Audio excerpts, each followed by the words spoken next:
ప్రస్తుతానికి ఒకవేళ మన జీవితాలు గొంగళ పురుగు జీవితాలుగా ఉన్నాయేమో. ఆ గొంగళ పురుగు ఏం చేస్తుంది?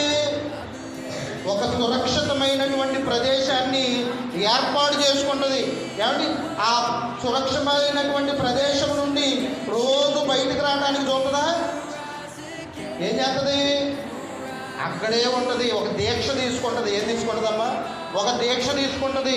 ఇదిగో ఈ పనికిమాలైనటువంటి జీవితం నుండి, ఈ అసహించుకునేటువంటి జీవితం నుండి, ఈ వ్యర్థమైనటువంటి జీవితం నుండి, ఈ అందరి చేత ఏలెత్తి చూయించుకునేటువంటి జీవితం నుండి నేనేం చేయాలి? బయటపడాలి అంటే ఒక తీర్మానం తీసుకోవాలి.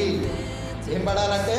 బయటపడాలి అంటే రూపాంతరం చెందాలి అంటే ఒక నిర్ణయం తీసుకుని ఏమంటే పద్దాక గూడులో నుంచి బయటకు రా. అదేం చేస్తుందంటే ఒకవేళ గూడులో నుంచి బయటకు ఒకవేళ వస్తానేమోనని రాకుండా